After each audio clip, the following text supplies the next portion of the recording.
Swift blockchain, the key to BRICS money transfer. Okay, if you've been paying attention to what's been going on recently with BRICS and BRICS things, you know that the Prince of Saudi Arabia decided not to renew a 50-year contract with the US, in which they exclusively done petrodollar dealings in the US dollar. Um, so, what we're going to talk about today is how Swift blockchain is the key to money being transferred or cross border paid through Swift blockchain to BRICS. Okay. Um, let's get into it. And as always, cue my guy, Indigo Saint.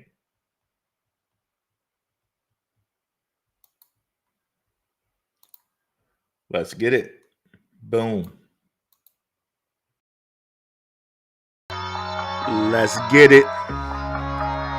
Indigo Saint in the building. Black View Investing. Let's go. Who's this producer? Best believe I was black, you invested. With your money, you ain't gotta be guessing. Profits is what we manifested. So we binge on that black, you invested. Best believe I was black, you invested. That course in this race, we ain't resting. We got stocks, we got crypto with a blessing. So thank God for that black, you invested. Best believe I was black, you invested. What is going on, crypto warriors? What is up, Black Root Crew? We're in here on a Sunday, and just so you guys know, I think we'll start doing shows on Sundays and Tuesdays. But yeah, what's up, guys? Let's get into it. How to do? Let's go straight into this. This might have to be a 3-part show because this is a lot of information to distill here. Let's go here.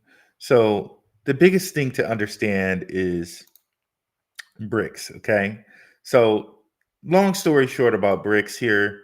If you don't know the acronym, it's Brazil, Russia, India, China, and South Africa. They are getting together to have their kind of own form of currency, which rivals the United States. And the United States has kind of an agreement together with NATO and G7 countries, in which they have the dollar being kind of the centerpiece of world currency. Okay, so BRICS is kind of its separate own entity that is looking to to rival the dollar. Okay, um, so recently there was a decision made by the Prince of Saudi Arabia not to renew the petrodollar. There's a whole kind of big thing behind this, which we'll go over in the next couple episodes, all relating to Swift and the people behind Swift. Okay, we delved into this before, but we're going to get deeper, very much deeper with it over the next 3 episodes. So this is June 13th, 2024. Let's read. The Crown Prince of Saudi Arabia has made a monumental decision not to renew the 50-year-old petrodollar agreement with the United States.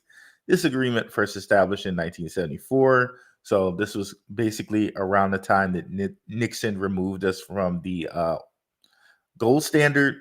That happened around 1971, and they established this agreement in like 1974. There's a whole bunch of stuff historically for us to kind of track down from this, which we will go over the next 3 or 4 episodes. And but just keep this in mind. This is a very important kind of thing here, and keep in mind that this is Saudi Arabia who's doing this. Okay, first established in 1974, required oil sales from Saudi Arabia to be conducted exclusively in U.S. dollars. So this is kind of how the birth of the petrodollar kind of came into an existence. And if you want to check out some of my past episodes, I actually have something kind of preluding this, which is the Rockefeller episode. If you go check those out, the Drapers and the Rockefellers, birth of the petrodollar, right here. So there's a part 2 and a part 1 of this. Okay, so You know what I mean? The Drapers and the Rockefellers are kind of together in this, and they really pretty much set up the petrodollar in the world. In our entire world, the petrodollar was set up by the Drapers and the Rockefellers, um, via the U.S. and Britain, and our whole kind of monetary system with the IMF and all of that was set up by these people. Okay, so understand when we're talking about Swift and who controls Swift and who runs Swift, we're dealing with the money makers of our entire world. Okay, and I've shown you guys this before, but never hurts to say it again. Draper Dragon, that's Tim Draper's company, and Node Capital, it has a Rothschild on it. So literally, these are some of the movers and shakers of our whole world, our whole realm. These guys are the guys we're dealing with when we're talking about Swift blockchain, when we're talking about XRP, when we're talking about XLR. These are the guys we're talking about. Okay, so going back here, so they set up this whole agreement, which said basically if you were buying oil, and think about all the things that go into oil, not just that oil is required for, of course, gas sales to get cars going and all of that, but plastics, oil for not only gas but for our cars, because our cars not only need gas to run, it needs oil to run too. So this is a big implications as far as like if you're purchasing oil, you'd have to use the U.S. dollar. Um, the expiration of this pact marks a significant shift in global financial dynamics, potentially impacting the dominance of the U.S. dollar and the oil market.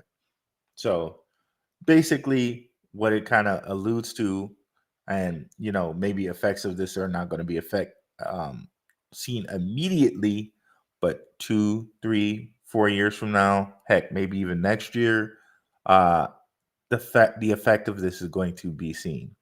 So now countries like Brazil, France, I'm sorry, Brazil, Russia, India, China, South Africa no longer have to switch their money to US dollars to purchase oil. Now, does that mean he's not going to accept US dollars? No, it doesn't mean that. He's still going to probably accept that for US oil, but it's not going to be exclusive for everyone that wants oil from them. So Saudi Arabia's move towards de-dollarization aligns closely with its growing ties to BRICS, a coalition of emerging economies. By refusing to renew the petrodollar pact, Saudi Arabia signals its intention to diversify its economic partnerships and reduce its reliance on the United States. This decision could lead to economic and political realignments on a global scale, affecting international trade and financial stability. Okay, now we're going to learn more about this later. Stay tuned for the next 3 episodes, okay? Because it's crucial that you understand exactly what's going on here, okay? Because the way it sounds right now is, Saudi Arabia is aligning itself with BRICS, and BRICS is going to be this kind of opposition to G7, and that's not the entire story, okay? But so this is what's happening here. Now, before we move on to the story, let's go ahead and see who's in the chat. What is up, Maximus Crypto? Appreciate you, brother, for coming through. Just saw Max on Crypto Futures channel. Shout out to those two guys. Some of the best content around. Lay Square, what's up? Enzo Harder, what's good? Hitter all day, what's good? Yeah, keep all those comments in the chat. Would love to see them. Let's continue on here. So now we understand what BRICS is and kind of how the reliance on the dollar is kind of waning a bit.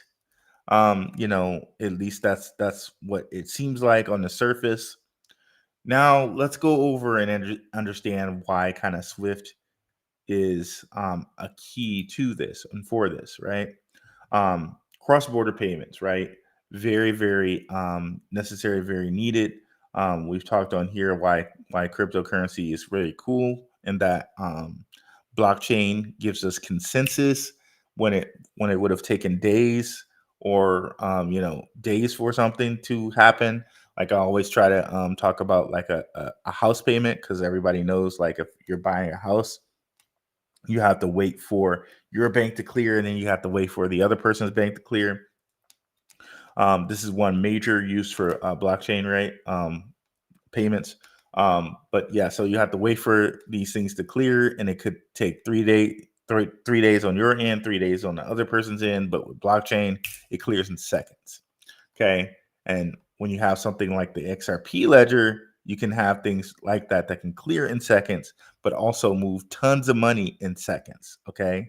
Using XRP, you don't have to use XRP to do that. You can use something else, but all in all, XRP is can be used for that. Okay.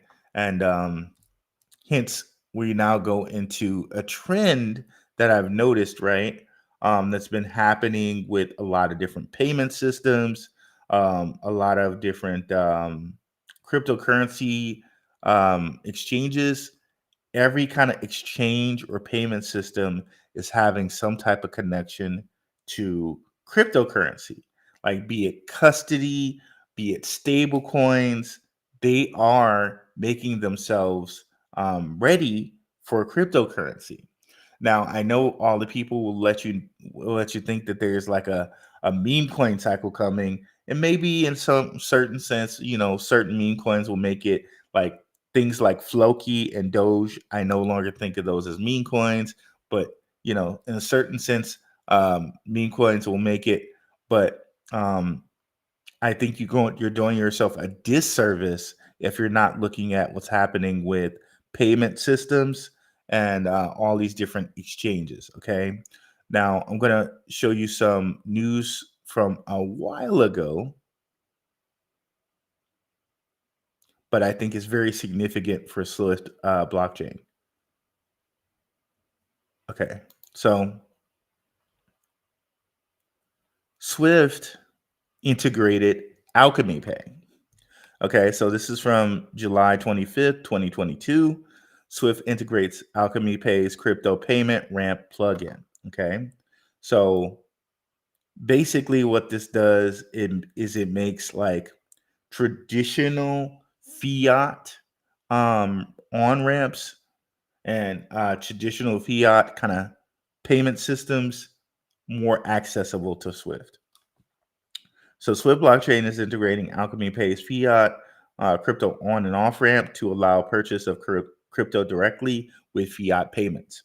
It also enables the exchange of crypto to fiat with remittance to users' bank accounts. The ramps will give Swift app an ecosystem and level of mainstream family accessibility for both newcomers and experienced users. Okay.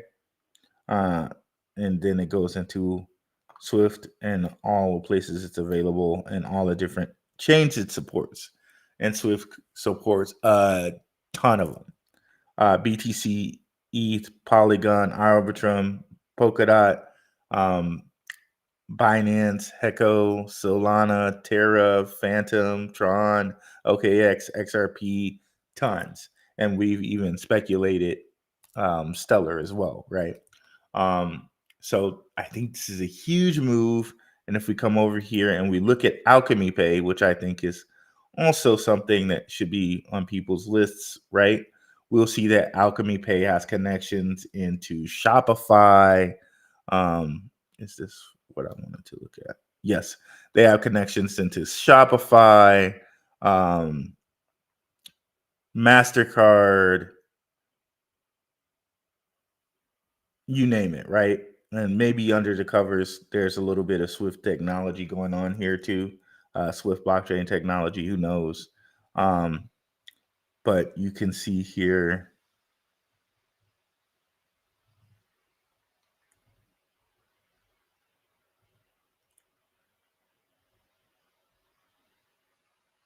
Okay. Okay, so you can see they have MasterCard here. I thought there was like an easier way to see this, but you can see here they have Visa, MasterCard, Discover, I thought they had an easier way to see this. Apple Pay, Google Pay, you name it, right? And if you go down, you'll see that they're powering a lot of Web3 projects, a lot of which we've connected to Draper, like Near, Polygon, and Arbitrum. These are also available on this token pocket is available on Swift blockchain. So is Celo. So there is some crossover here. And all of these are also available on Swift. But it seems like Alchemy Pay's focus is more about linking traditional on-ramps, whereas Swift's focus, as we kind of slide over here to Metapath, so so Swift blockchain is not available in the US. However, Metapath, which we know focuses on NFTs, has all like Swift technology underneath it, is available in the US. And it'll like, we'll go on here and it'll show you how many different things that Swift actually connects to.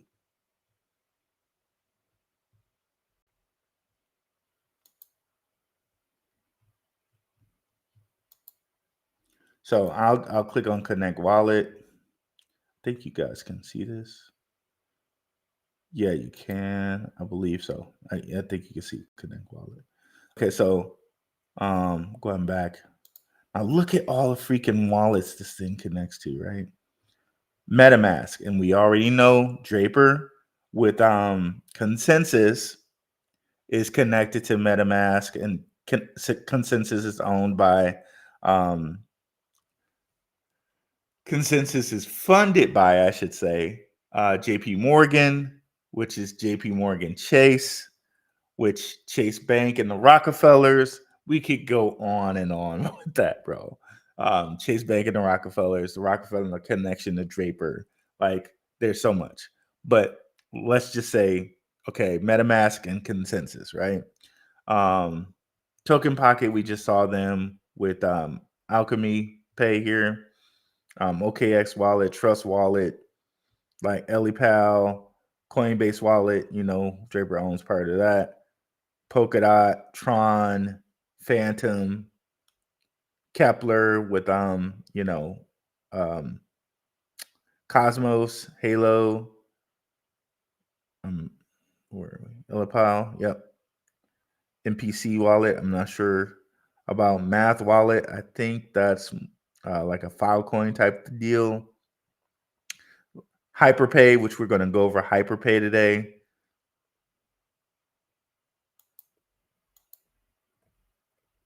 Like, there's just so many, right? Unisat for Bitcoin. Petra Wallet, I think this is like Apatos and Sui.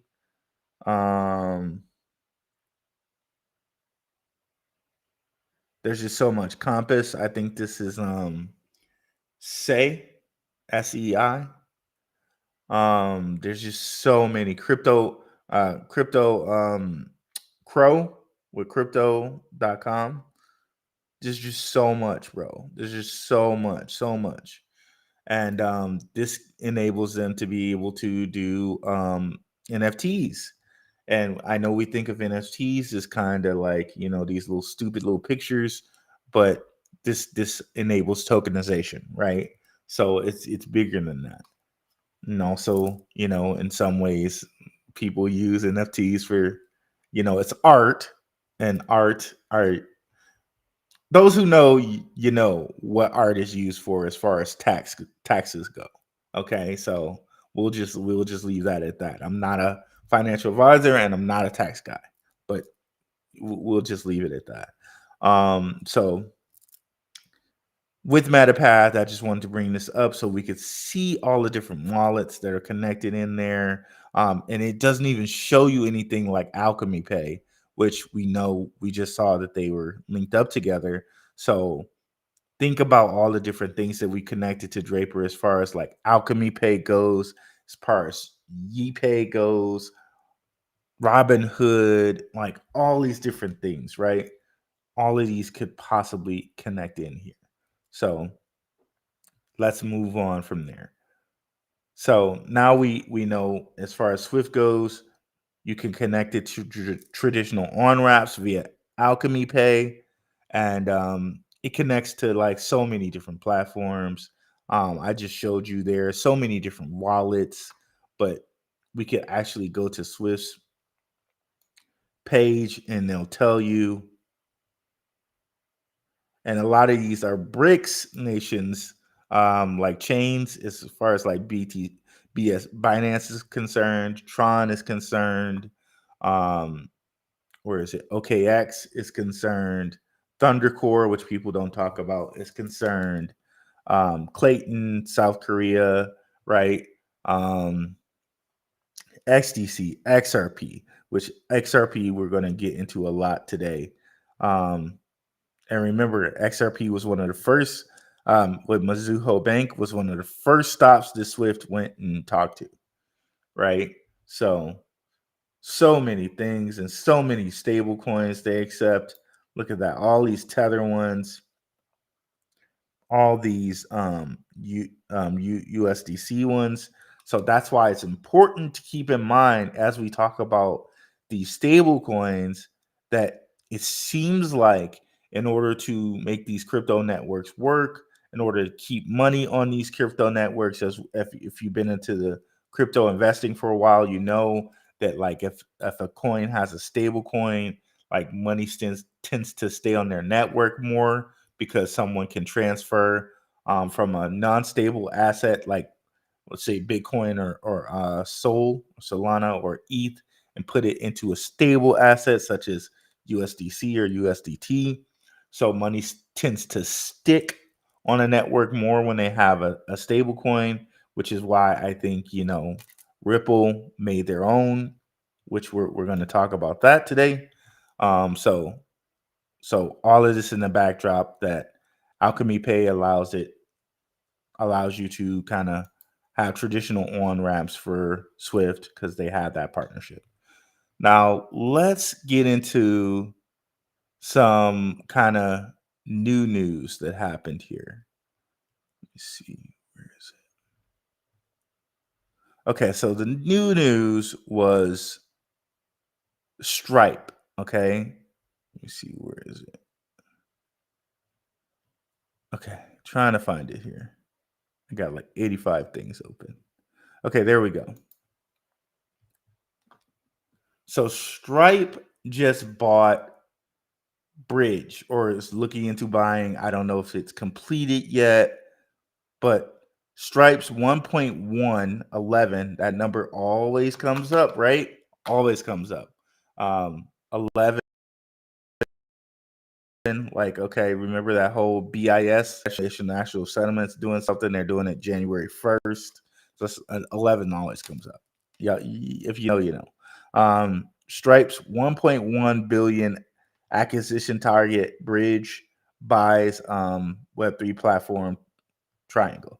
So it's three different or two different buys that are happening here. Stripe is buying Bridge, and Bridge is buying Triangle. So Triangle is a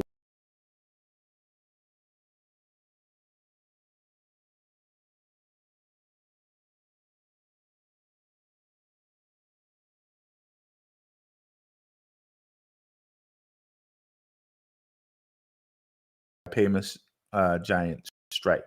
So Stripe's getting its own stable coin, and they're buying their own kind of Web3 ish wallet, which we just saw pay how many Web3 wallets were connected into cryptocurrency by using Alchemy Pay. So we can kind of kill this now that we understand this.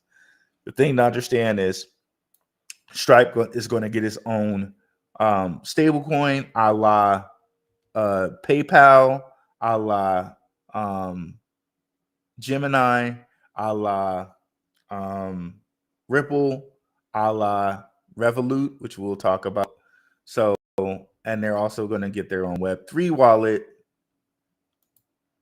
in which they could connect to things like Alchemy Pay, which can connect then to Swift.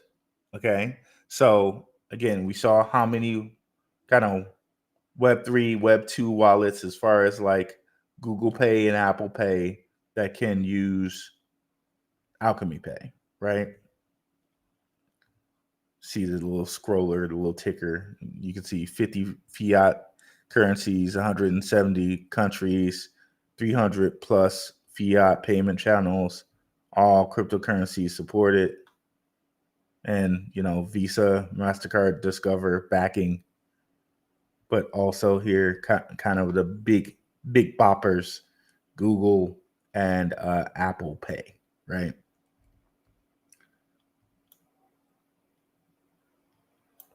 So going back here. So now we covered Stripe, right?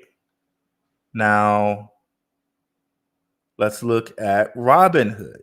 Now what Robinhood did, they went out, you could already buy crypto on Robinhood. And then now Robinhood goes and buys Bitstamp, the exchange, the cryptocurrency exchange. So now they're also a cryptocurrency. They have a cryptocurrency exchange connected to them. So essentially, think about Coinbase. We're not going to show you the information, but we're going to tell you now here. Coinbase and MoneyGram can now, like, this is kind of like the same thing. Coinbase and MoneyGram, Coinbase and Stellar, like, so Coinbase kind of has sort of, the same thing. They don't have the stocks like Robinhood has, but as far as like, as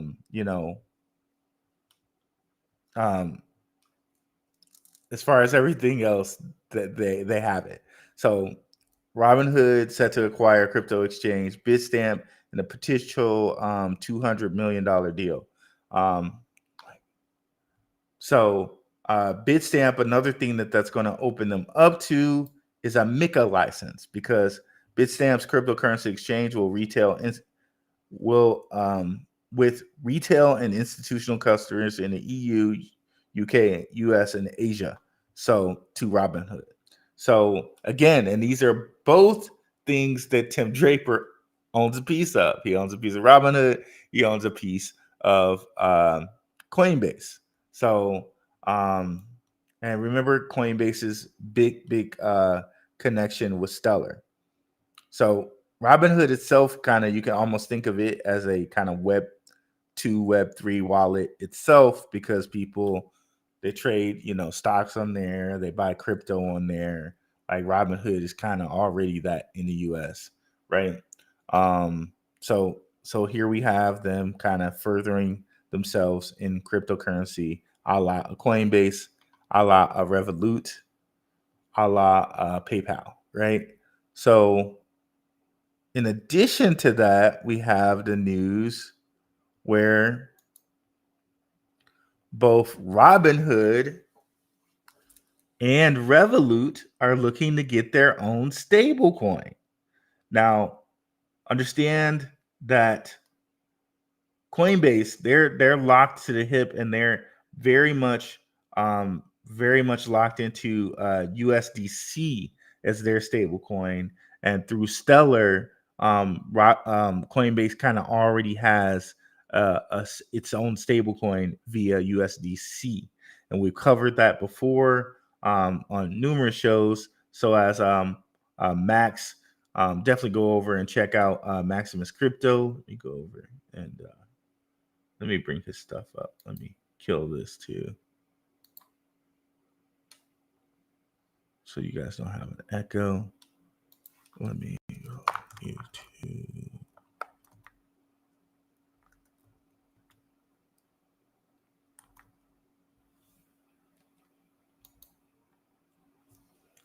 Definitely go over and check out Max's channel not already. And definitely let me bring up Crypto Future as well. Come on. YouTube's moving on slow. So yeah, definitely go check out Maximus Crypto. Definitely go check out Crypto Future. And of course, definitely go check out my guy, Underdog Research Channel. We'll stop for a minute for these promotes. Yeah, Max was on Crypto Futures channel today. Very, very good show. They were talking Jasmine.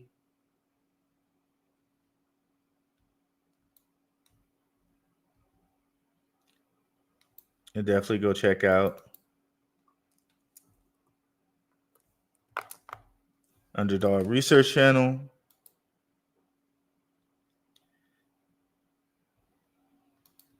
And shout out to my guy NYC Network as well.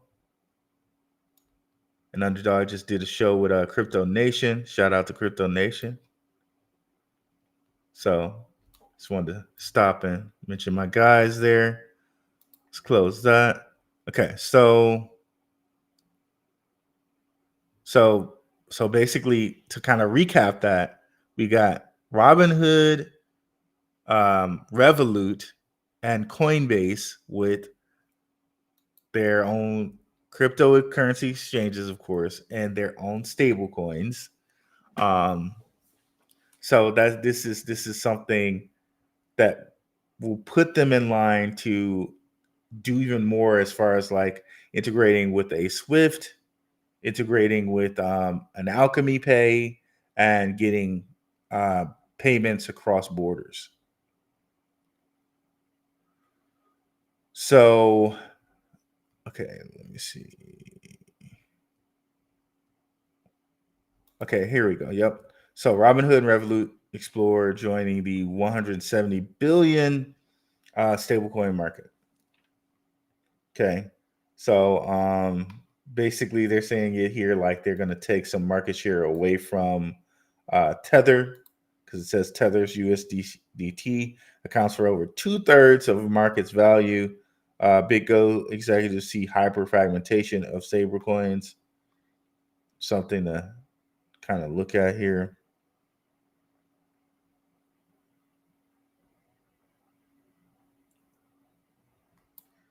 But European Union poised to fully adopt wide-ranging crypto rules at the end of the year. Tether faces heightened uncertainty under regulations known as MiCA, and I think Tether kind of got everything situated with MiCA because LCX listed Tether, and LCX is like kind of the guinea pig for MiCA. So if LCX listed them, they're probably okay now. So FYI on that. But then here we go. Okay, so now let's go over to Twitter and X, okay, which in itself is kind of a Web3 wallet and app. If you guys don't remember, before Elon even bought Twitter, Twitter has tipping with Bitcoin. So you can conceivably already send Bitcoin on X right now. Okay. And I don't know how hard it would be for them to kind of modify the code so that you can also send Dogecoin. But I think it can be done because they say that you're doing the tipping via Lightning. Okay. So the Bitcoin tips are facilitated by Strike. We all know Strike, right? A Bitcoin wallet that runs. There's another wallet, right? Wallet app that runs on the Lightning Network protocol. So it should be pretty easy because I think Doge is some type of a form of Bitcoin, and I know Litecoin does something with Doge as well, so that they do have extra security. I'm not quite sure how that works again. I had known it at one time, but I it's not top of mind at the moment. But conceivably, I think you could possibly make this so that it takes Litecoin and Dogecoin as well. But right now, Twitter can use Bitcoin. Long story short. And if you weren't aware, Elon has already been like gathering the licenses in which he needs to make X like an everything app like WeChat in California. And he's even been, or in China, he's even been quoted like he wanted to make X like a copy of WeChat in China. Okay. Now, they say that he withdrew his payment processor application in New York and that he's kind of effectively pausing his plans to roll out payments on the app. It's just a matter of time before that happens, though, because like I honestly very much suspect that Elon has Draper and Draper's people behind him, which means the Rockefeller family and possibly even the Rothschild family.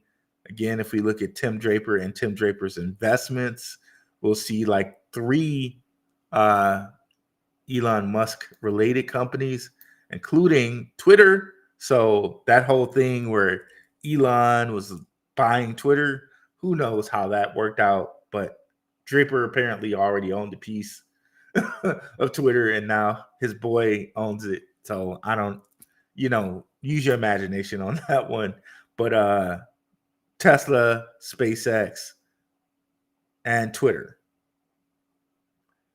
Draper has, investments in that. So clearly it seems like he's okay with the Musk, So just something to kind of put in the back of your mind when it comes to, oh, well, will Elon kind of figure this payment thing out? Well, if Tim Draper's as deep as he is with Coinbase and everything and Robinhood, like we just discussed here, I think he'll figure it out. We already know Tim Draper bought a whole bunch of Bitcoins from the whole Silk Road thing. Not all of them. The U.S. still has a crap ton. But Tim Draper bought a chunk of that. So you can see the kind of person we're dealing with when we're talking about Tim Draper, right? But yeah, going back here, we see X has been granted payment transmitter licenses in 38. That's another number that comes up a lot. 38 or 3/8, triple eights. So 3/8, which if you've seen the whole Sandra Bullock movie, what is it? What's the movie? The Red Rum movie. I hate to say it. Murder, Red Rum by Numbers, right? And it has 38 in it. Just saying that number 38 comes up all the time, or 3/8. So X has been granted payment transmitter licenses in 38 U.S. states, which is a crucial first step to facilitating payments in the app.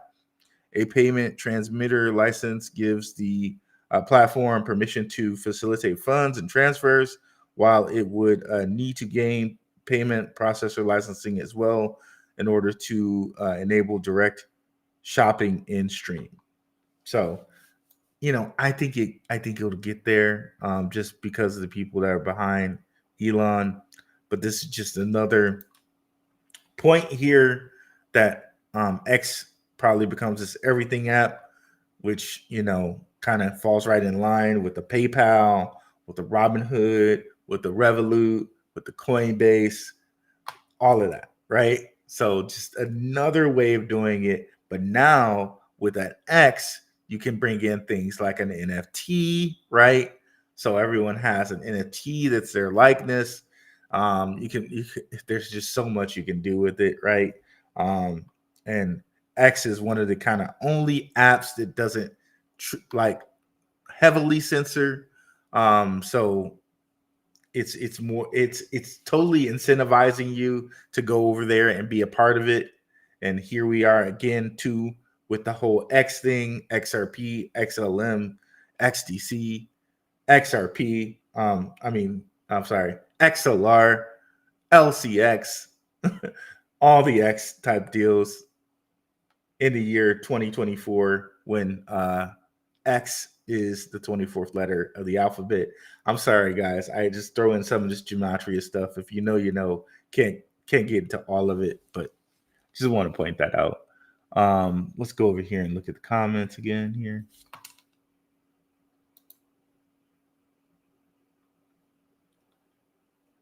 Okay, so let's continue on here. So I think we've kind of set the stage here in showing that all these kind of exchanges like a Robinhood, like a Coinbase, like a Revolut, are like a Stripe, are having these cryptocurrency portions to them, right? Um, Now the next kind of stage to set here is to add in XRP. Let me close some of these things here.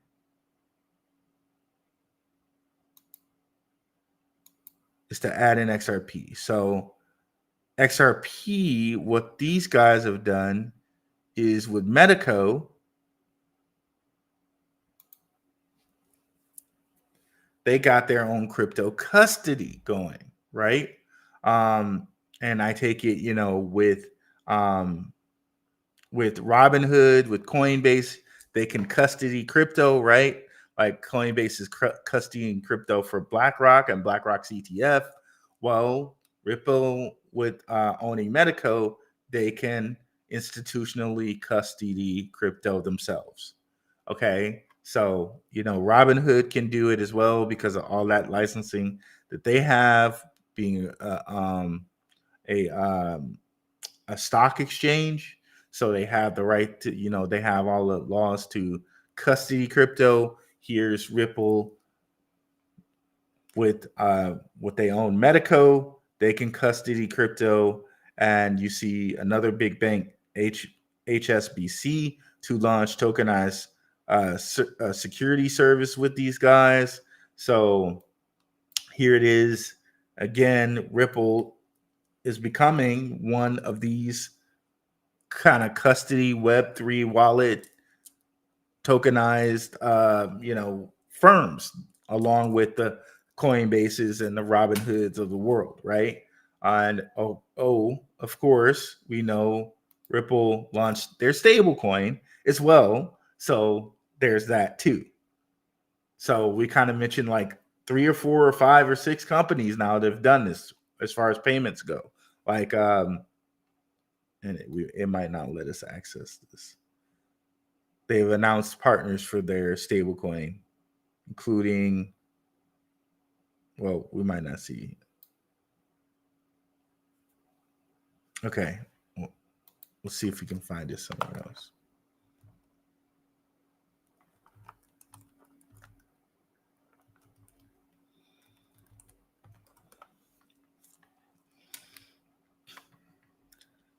And then now knowing, okay, that Ripple's doing this, they have crypto custody, they have their own stable coin. That brings us all the way back to Swift again, because Swift in it has hooks for XRP, right? So here they go. Bitstamp, isn't that who Robinhood just bought? Right? So another kind of connection there. We know Uphold and Ripple. That's not a stretch. But here we go. The firm partner with exchanges Bitstamp, Bitso, Bullish, CoinMena, Independent Reserve, MoonPay, and Uphold. Okay, so Bitstamp puts it in league with Robinhood. That's just another connection for Tim Draper and Swift there, right? So there it is, right?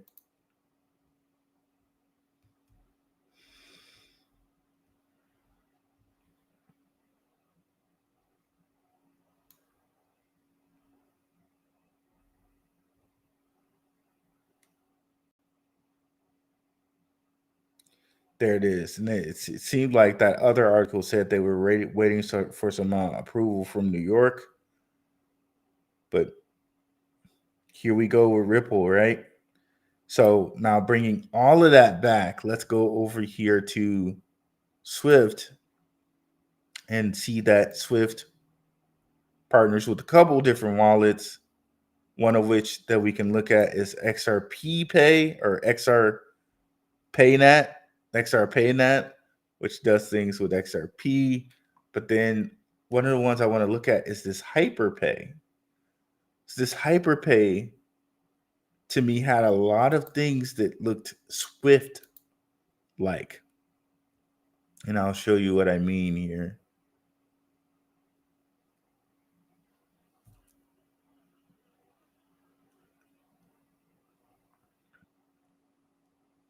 If I can grab it. Let me close that. I thought I pulled it up. I may not have.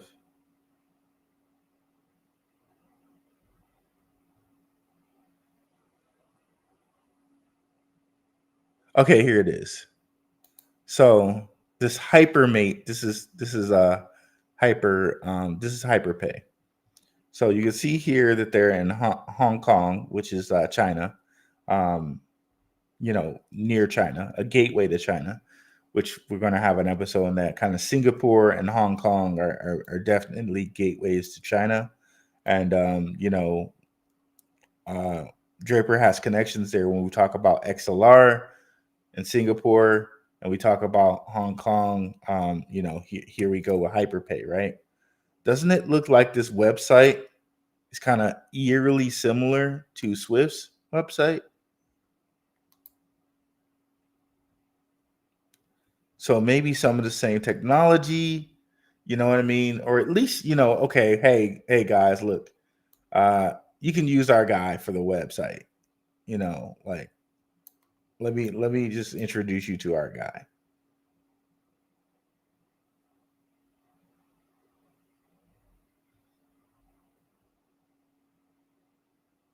So some of the same feels for that. But one of the things I found when I was looking at HyperPay is that they got an institutional portion to themselves in which they call Cyper BC. And all the supported chains are all the supported chains that Swift supports. And then they say that they're licensed and certified in the United States, in St. Vincent, Grenadines, so South America, Spain, Poland, UAE, Hong Kong, which we just talked about, Singapore again, which we just talked about, Australia, and that they, have all these different wallets, a lot of volume, 330. There's 33. Well, don't have to tell you about that number. Institutional clients, 70 protocol supported. Been going for 4.7 years, which is pretty good. 15 plus countries, a lot of tokens.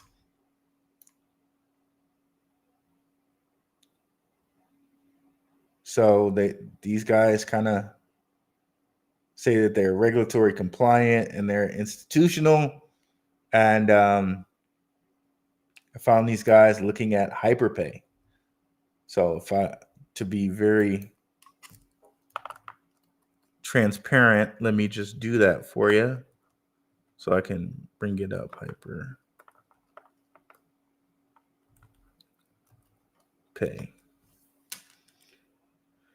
Now, don't be confused. There's another HyperPay that does something in MENA, in the MENA region, and I don't think those two are connected. And that's this guy right here. I don't think they're the same company.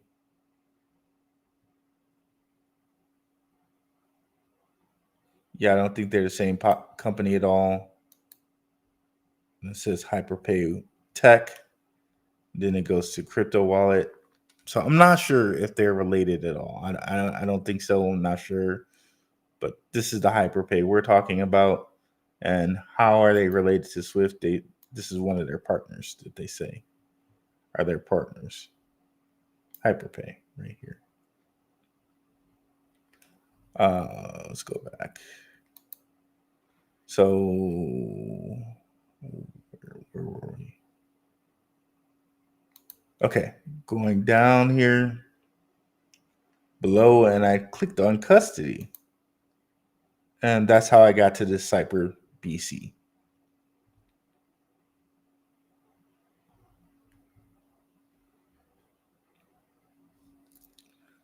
Okay, so their website is very when you look at this Hypermate is very similar to Swift. They're even located in Hong Kong.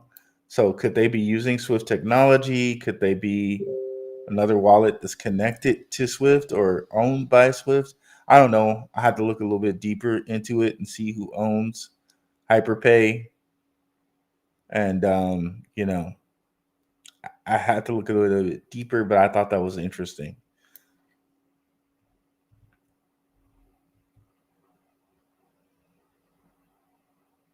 Let's go back here. So, and you also see here, if we go up, you see that one of the chains supported is XRP. So XRP seems to be kind of a big linchpin here when it comes to what's going on with Swift and Swift things. Again, noted by HyperPay and this XRP PayNet.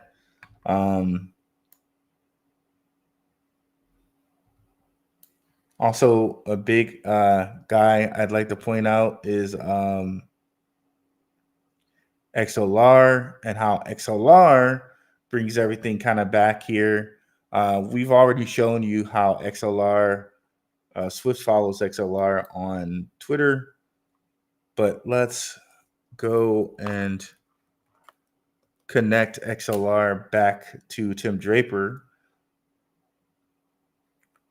Mosey on over here to cryptorank.com.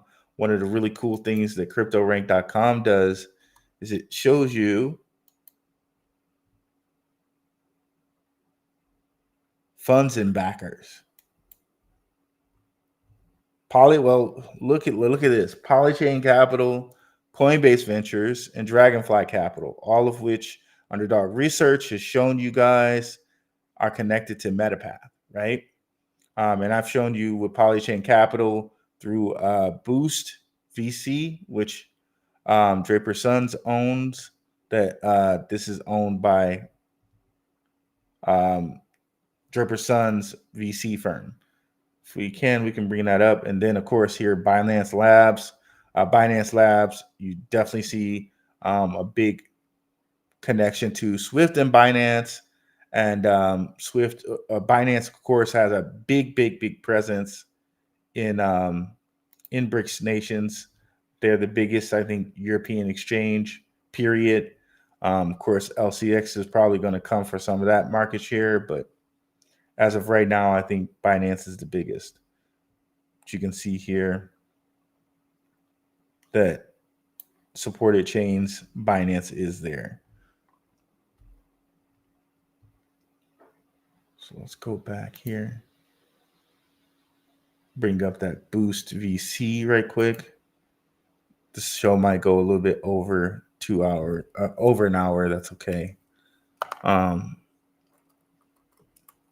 is it? Boost. There we go. Boost VC. So here's their portfolio. Oh, they changed the colors here.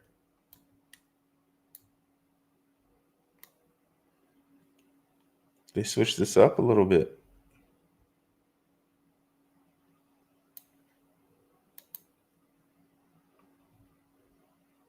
Okay, so we see 21 shares. I think they've added some stuff too.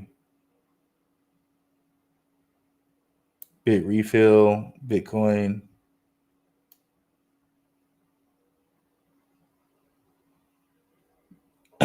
So Coinbase, Originally, it said that they exited Coinbase, but apparently they wanted to keep. They got rid of that.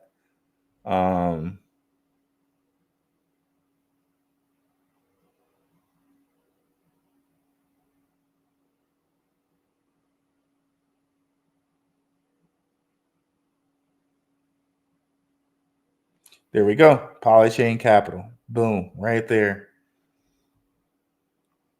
Go back just to show you again. Polychain Capital. There it is. And just to show you again. Oh, did they take down?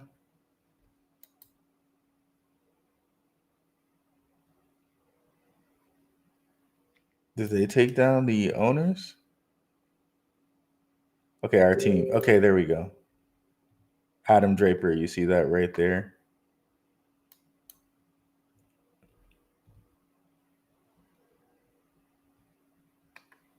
Okay, I guess they took down this picture. Okay, so yeah, so they had it there before, and I guess they took it down now. But there you can see he's a part of it. But I guess they just removed this picture. Okay.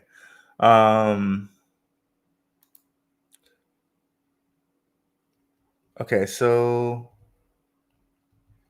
hey, Moonfeather, what is up? What's going on? Definitely check out the show I did with Moonfeather. It was a great show. Let me see if I can bring that up as well. Let's get to all of our comments here, y'all. Let me bring that show up first. And definitely check out her channel as well.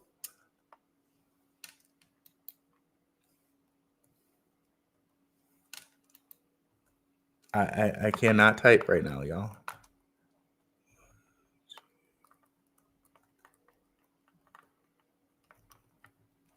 Okay, there we go.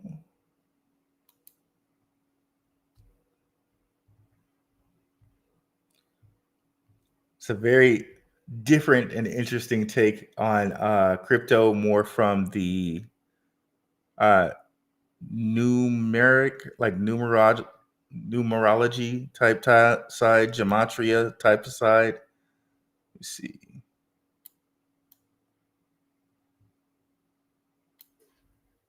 Trying to figure out where. Okay, it was a live that we did here.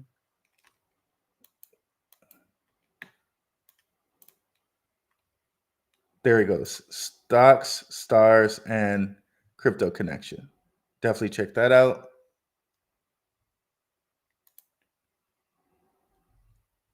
Okay, let's start from the top of our comments here. Oh, 189. That's awesome. 160 over on X, 21 over on my channel, and 8 from Gentlemen of Crypto. I think that's pretty much a record for me. That's awesome. Thanks for coming through, guys. Love to see SWFT listed on other exchanges. Is SWFT part of an ISO? And if so, what's the use case? I think Max went over that on Twitter. Definitely come over here on Twitter and check that out. I know Max had some comments on that. Like SWFT itself, I don't think is ISO 20022 compliant. And Max went over that in some comments over here on Twitter.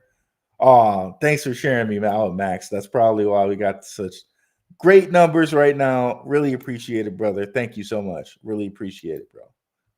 Can't tell you enough. Yeah, if you guys like what you see, definitely come over and like and subscribe to the YouTube channel. We're definitely trying to get monetized on X as well. So definitely follow me on X. And yeah, let's look at some of, because Max answered it so perfectly. I want to, and definitely if you haven't subscribed to Max on X, you should be subscribed to him as well. Okay, there we go. Okay.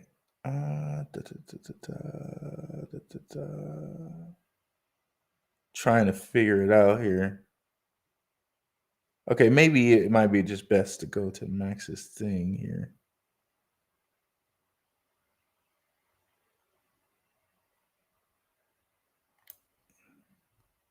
Okay.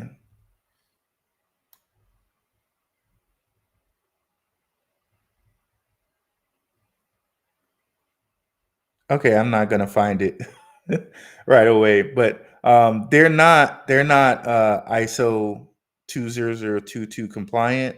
But from what Max said in his comment, I think they're looking to be ISO compliant. Let me see if I can find it easily. Swift, because the person tagged me and Max Swift. Max ISO.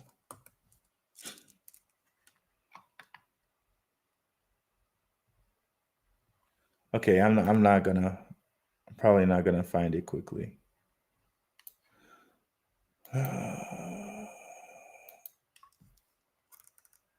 Try to do it like that.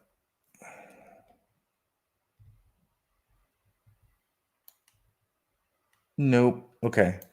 Yeah, so they're looking to be ISO compliant, but they're not at the moment. I think the biggest thing that we're seeing from Swift is that they're connected to Draper, and I've gone through and shown you that they're connected to Draper and they're connected to the Rothschilds. Just one more time for people who might not be new, because there's a lot of people watching right now.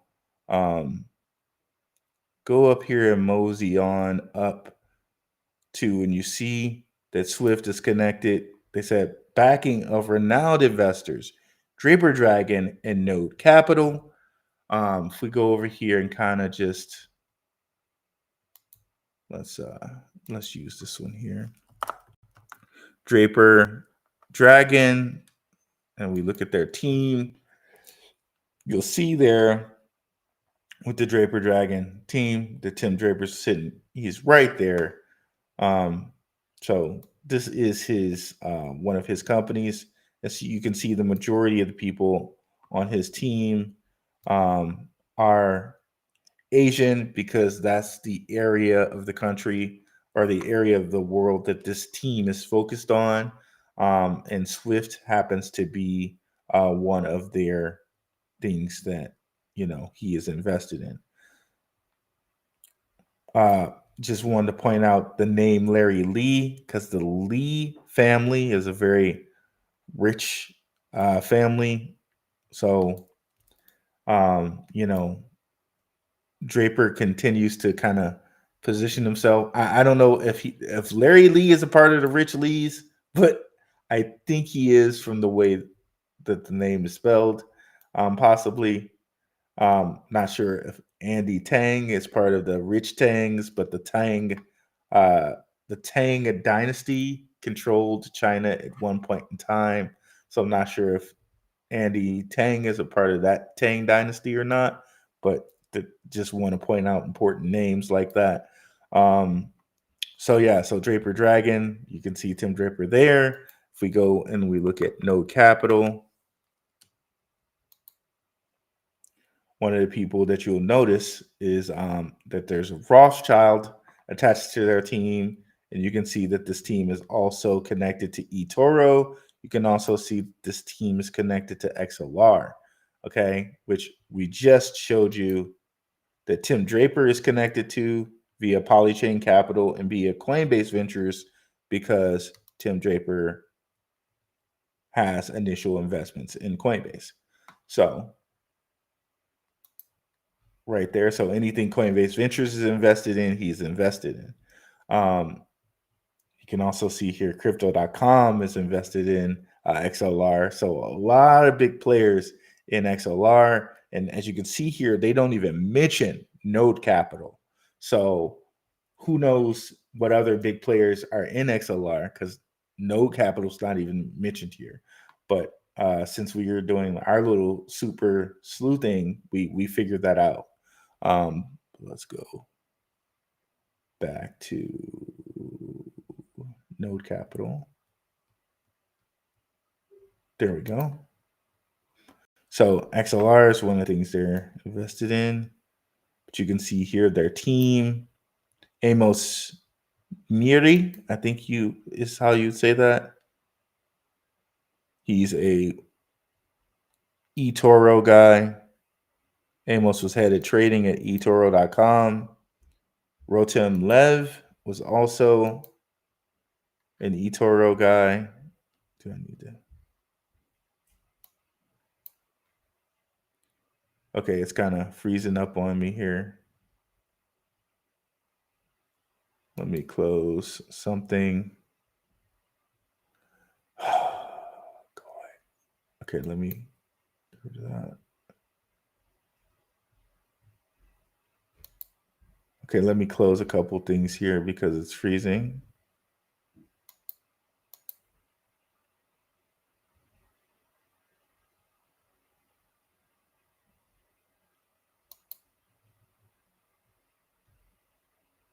Okay, let's go back there.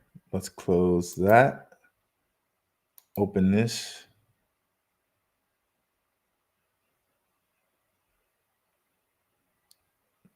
Head of front-end development at eToro. And then, of course, you see Mr. Ben Rothschild down there. And we've gotten into some of the history of this and how Rockefellers, we haven't gotten into the Rothschilds, but we will get into the Rothschilds a little bit. But basically, we all know kind of the central banks are kind of controlled by these guys, right? But very interesting. We've gotten into the Rockefeller side, and we know that the Rockefellers kind of funded the Drapers and their and granddaddy Draper, William Draper Jr., Draper's father's father. The Rockefellers funded his limited partnership, the first one in U.S. history. The Rockefellers funded that. So with the Drapers, we have a Rockefeller connection. And then here we have a Rothschild connection. 7 years of experience as a managing director in a prominent family office. Ben offers deep expertise in investment strategy and financial management. So, especially within the Israeli tech system. And we already been over how the Drapers helped America set up Israel through NATO and other things after World War after World War II, excuse me. So, so the Drapers have been rubbing elbows with Rothschilds, with Rockefellers in setting up the petrodollar. So it's very, very intriguing that we see with SWIFT both a Draper and a Rothschild being a part of this. Like, I think for me, that's like the hugest thing, the most huge thing, that Drapers and Rothschilds and indirectly Rockefellers are attached to investing in Swift blockchain. To me, like that's all, like really all you need to know with the history, right? And if you need to know more about that history, definitely check out my Rockefeller episode. Definitely check out my Draper Crypto's Quiet King episode, which I have a link to in the description about. But some of the high points of that episode, definitely check it out though. But you can see here, dude's an initial investor in Coinbase, Robinhood, Baidu, Hotmail, Skype, Tesla, SpaceX, Twitter, like definitely a great investor, right? So like why do we hear so much about so many other investors except for this guy when he's done all of this investing? Oh, and he's a big believer in Bitcoin. But we hear so much about Michael Saylor, but we never hear about this dude. Just food for thought. Food for thought.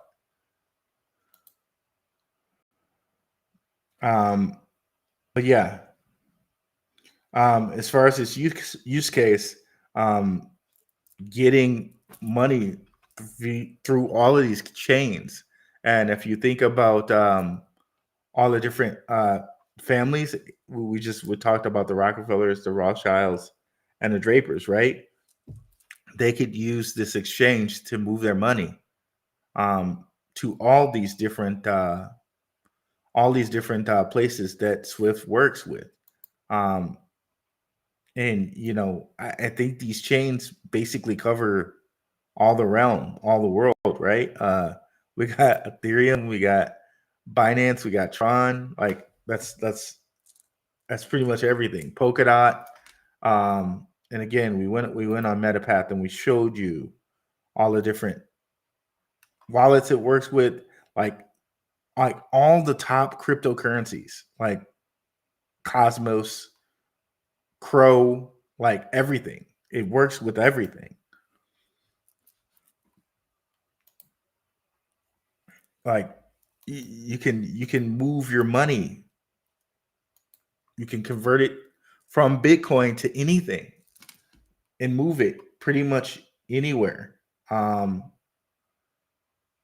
Be it if you're just moving straight crypto, or if you want to tuck that into an NFT. Remember, I told you those have NFTs being artwork. They have certain privileges, possibly, right? Not financial advice, but then you can tuck it into an NFT and you can move it anywhere with any of these blockchains. Solana, Tron, BSC, Ton, Arbitrum, Optimism, and Ton. That's like the UAE, right? Telegram, another program which we kind of missed, but we could have talked about that and how they're doing this kind of the same thing with Ton, right? Like, it's just so much, y'all. It's so much. It's so much. But it really should get you gaga about cryptocurrency and not just for meme coins, right?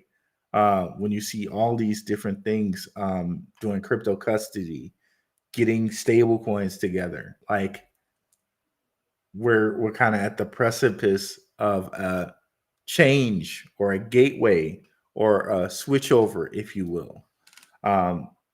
And check out Moonfeather Show. We really talked about that in a different manner, not that wasn't so much focused on the data and more from like an energy perspective. But definitely check that out. So yeah, so that's his use case, that you could send money everywhere, anywhere, with any chain, with any cryptocurrency, or on an NFT. Like, that's it. Yeah, definitely smash the like, guys. Hitter giving some love to Max. Shook Focus, what's up? Definitely check out Shook Focus's content. He and Underdog Research. We did a lot of this kind of study with Swift. And we did this, we shared this research together, did this research together. Let me bring up Shook's channel right quick. And I referenced a lot of Shook's research in my videos.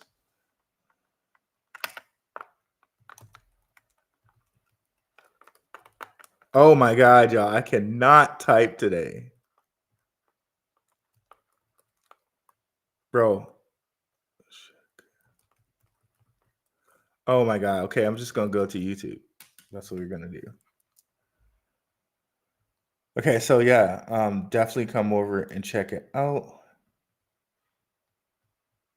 While that's loading, we'll keep going. What's up, Stingy Bayberry? Good evening, Ruel and fans. Okay, and I just switched off of what we're looking at.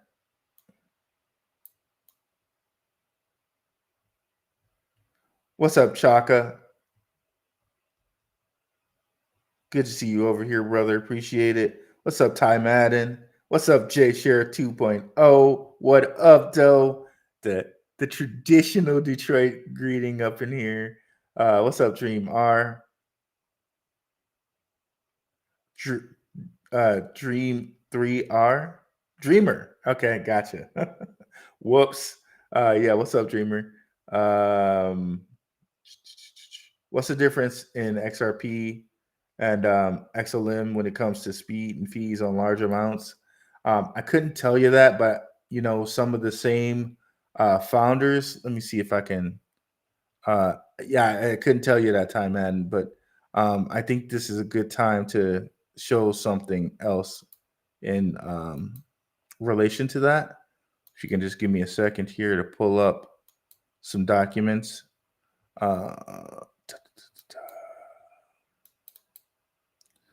Another payment system we didn't even mention, Stronghold, and how they're having connections to Matcha or Nacha. I think I'm saying it wrong, but Stronghold's another one of those that we could mention.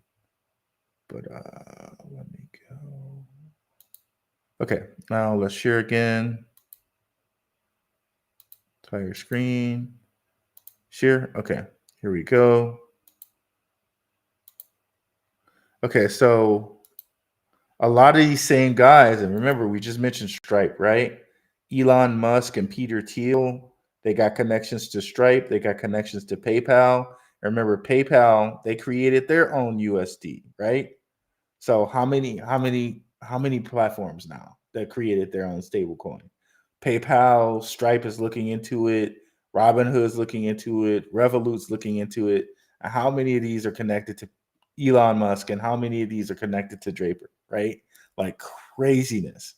Like when you think about the people that like kind of run our realm, run our world, like so many different connections to the exact same people, the exact same, like some of the same like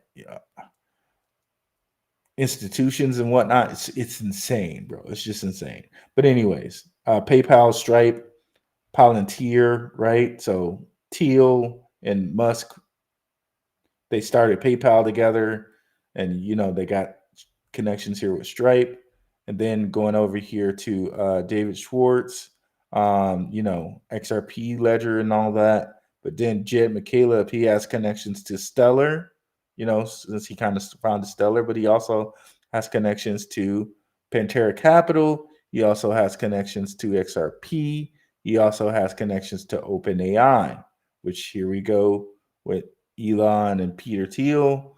Sean Barrett, he has connections to both Stellar and XLM, and he has Stronghold, which he started, which I was going to go over them today. We didn't even have enough time to go over Stronghold. That'll have to probably be another day.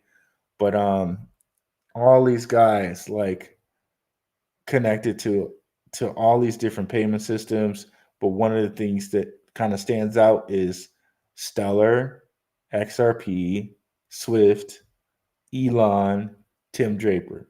Like craziness. Like it just stands out.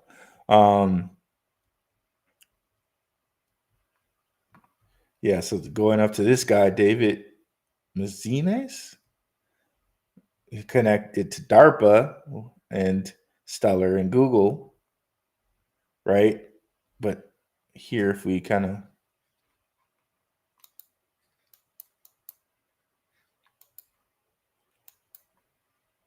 is it not going to let us? Okay, I guess. Okay, there we go. This is another kind of document. Shout out to the guy who created this document. I think it's XX_1133_1221_11. A good follow on Twitter. Definitely follow him on Twitter. But basically, long story short about this is that, out of Ripple came Stellar, came, Stronghold, came PayPal. It's a lot to look at, but we're not going to go over this too much. but of course, you guys can like rewind and stop and kind of just read all of this yourselves. But long story short, like there's a huge connection between Ripple and Stellar. Okay, big connection there, and we could have a whole show talking about that. But let's.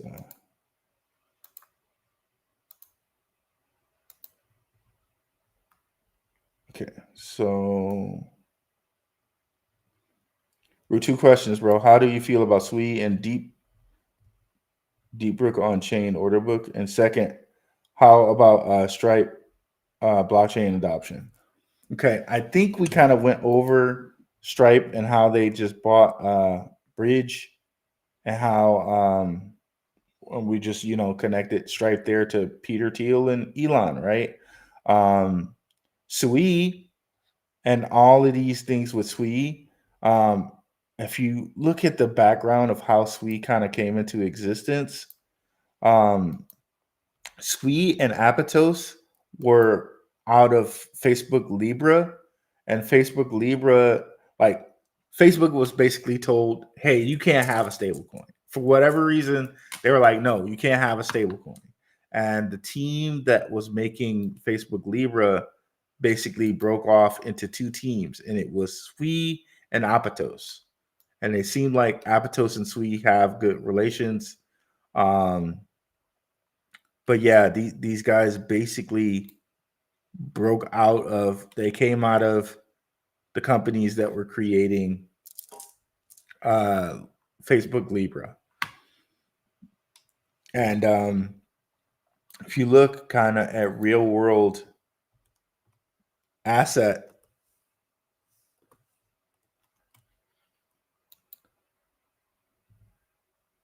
so real world asset XYZ, I think SWE was on here at one point in time, but I think Apatos is. And I know they just said there was just some news where they were saying that SWE's inflows of money surpassed like Solana and ETH or something like that. I could be wrong on that, but you can see here as far as real world assets go, Apatos and this blockchain on Cosmos called Noble, which I don't think you can have, like you can't buy Noble or anything anywhere, but um these are kind of the leaders in real world assets. I think a lot of this kind of might change a little bit once the laws and regulations are figured out here in America. But I think these are kind of good bets to kind of continue. But I think we might see some of these displaced once the laws are kind of in place. Or to be more direct about it, I think we see even more money kind of flow into these once the laws are cleared up. And if you include stable coins, and this is kind of one of the reasons why I think all these companies are kind of wanting stable coins, because once stable coins come, um, like the money tends to sit on your platform if you have the stable coins, because now it's not in a volatile asset. And I believe Tron has a ton of USDT on it. That's why we got this with Tron, which is very interesting because USDT has a lot of like US Treasury notes and Trons in Asia, and there's just a whole bunch of interesting stuff with that. But here you go. Excluding, so Apatos is there, and then if we go back here, I know SWE had some SWE, maybe it'll come up directly, hopefully. There we go. Transactions.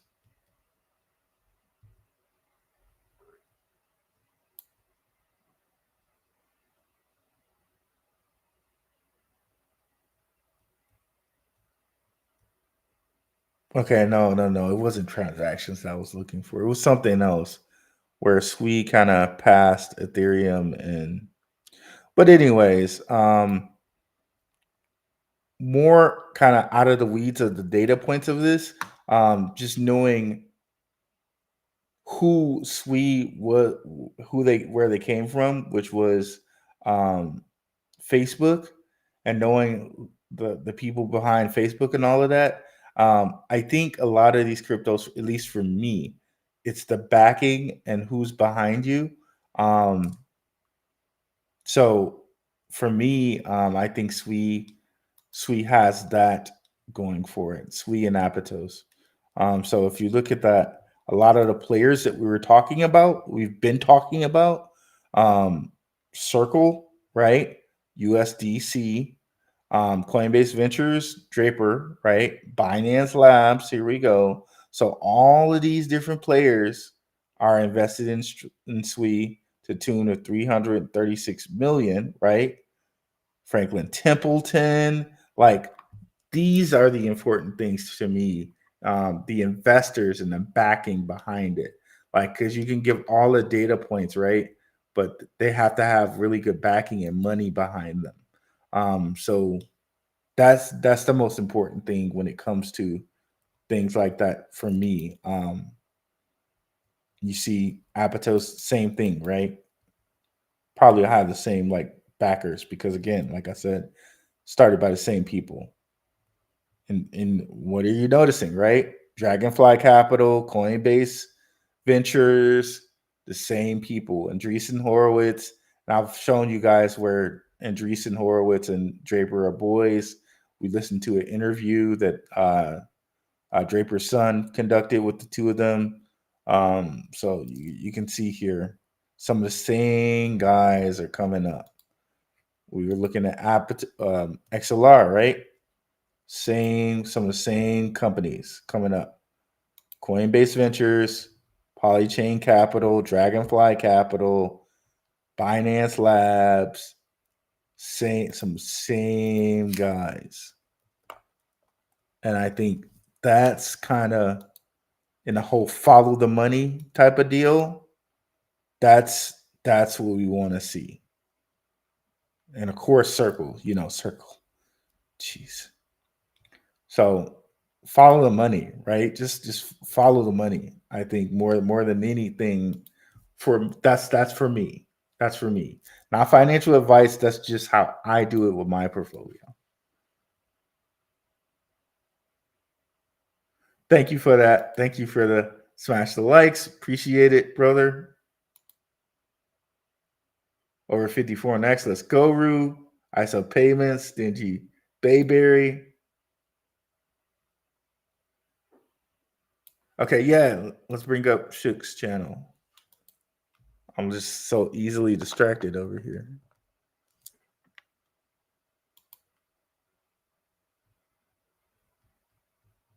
Definitely come over and check out my man Shook's channel. He has some really good he has a really good content, a whole bunch of stuff. But definitely go check out his Swift content and his Dovu and XCN content.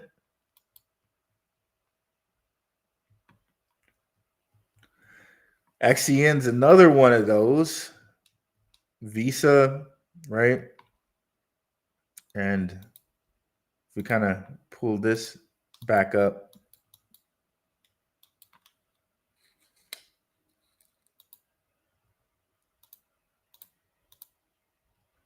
so you see Stellar there, you see Circle,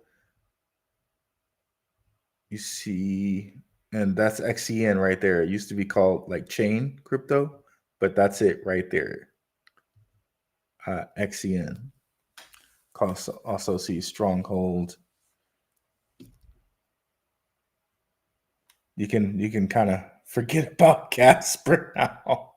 Poor Casper. But see some of the differences in Casper in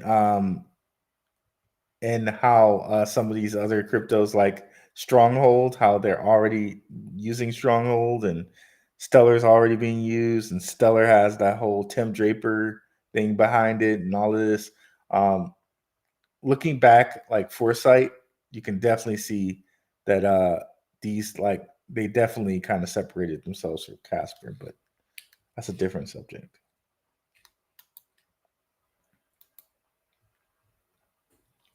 Definitely come over and join our Telegram. It's free for now. Our moderator E keeps things flowing in here. You can see like there's some messages I haven't even been able to get to all of them, but we keep it good in here. And if you want to drop some show ideas, you can do that here. But we talk about crypto, we talk about stocks, we talked about positive men stuff because you need an area for that. We talk about health and wellness. We talk about conspiracy. Some people, think conspiracy for me is just truth. So we talk about a whole bunch of stuff in there. A whole bunch of stuff.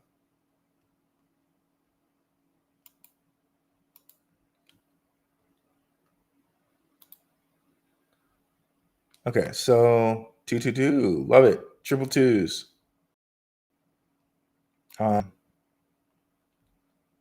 Absolutely don't forget you can also catch the show on X. Thank you so much, Focus Digital. I appreciate you, brother.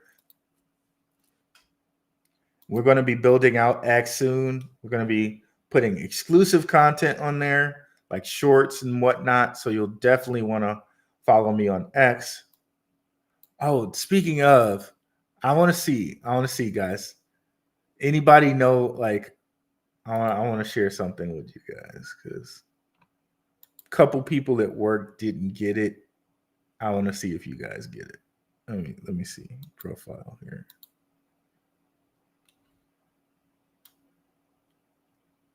Okay, let me see.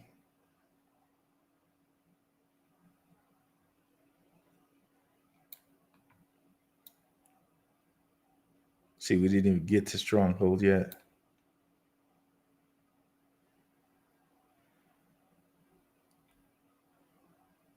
Where are we?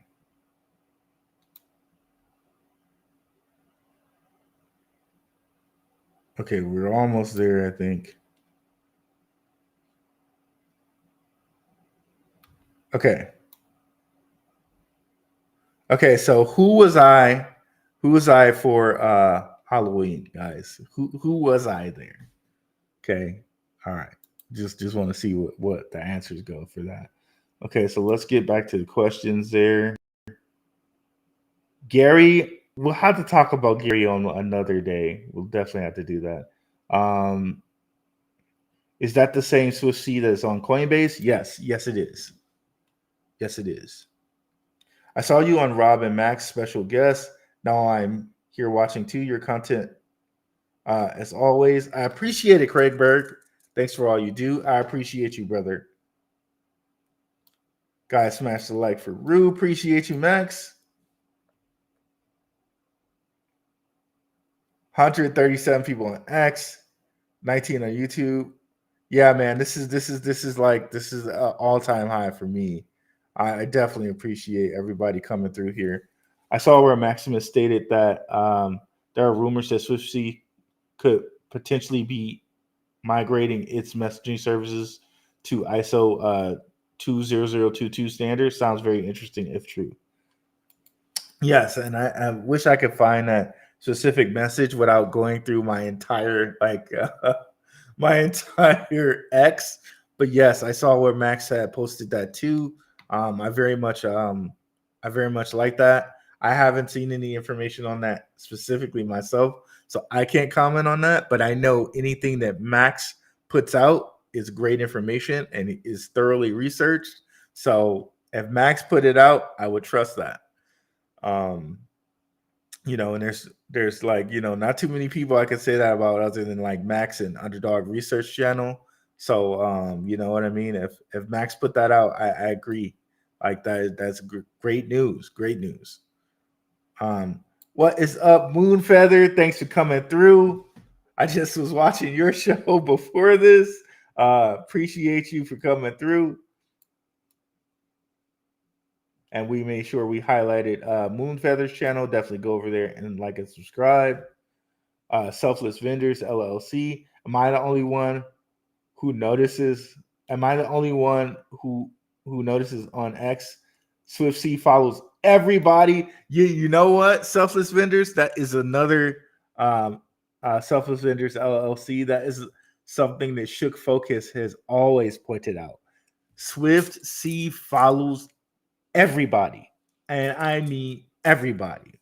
If you go on X and you go look, and it's kind of a tip off that Swift works with everything, right? And you go look and say XLR, right? Let's just pick XLR, right?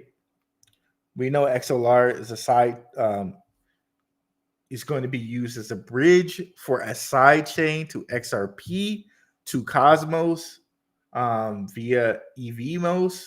So another XRP connection there. Definitely check out my EVMOS episode. But let's go and look. Following. Followers you know.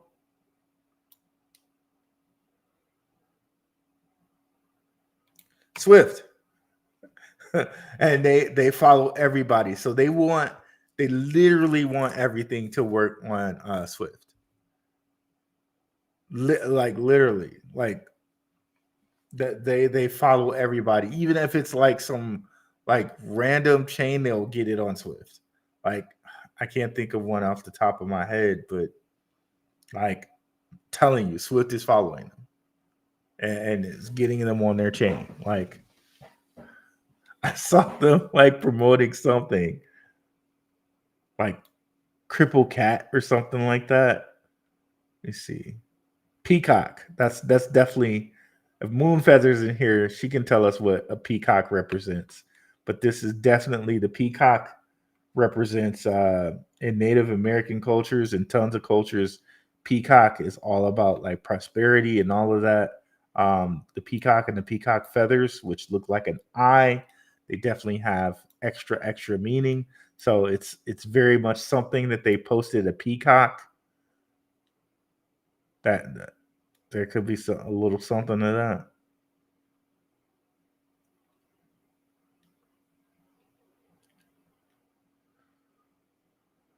Okay, where is it? Okay, I'm not gonna be able to find it now, but I swear they were posted something like Cripple Cat Inu or something like that. I'm like, wait, what? You guys really do list everything. Everything. But now I'm not gonna be able to find it because okay, so yeah, I'm not gonna be able to find it. But what? But yeah, these dudes they list everything. They list everything. Oh, 202. New high, bro. New high. Phantom Beat. Yo. What's up? Considering swapping my solo for more Swift C or Velo.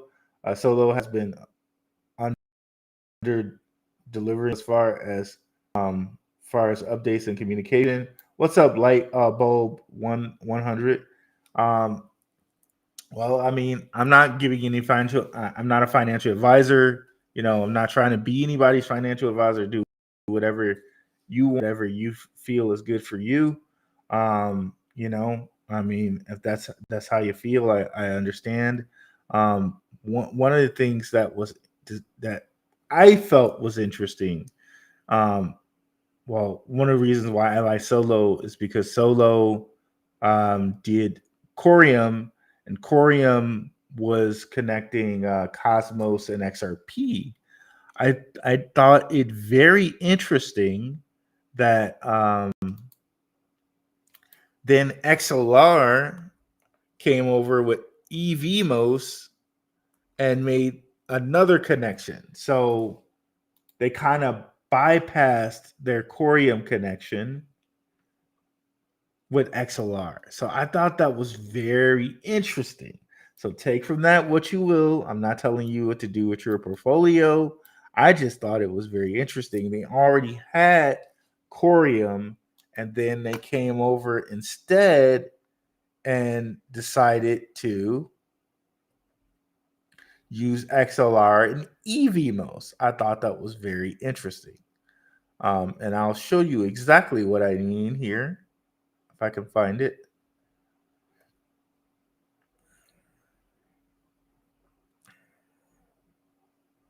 Okay, here we go. We'll just play it for you guys. Actually, let me stop sharing and share again because I don't know if I pressed that button yet. So let me stop and let me share again because I want to be sure that you guys get the sound on this.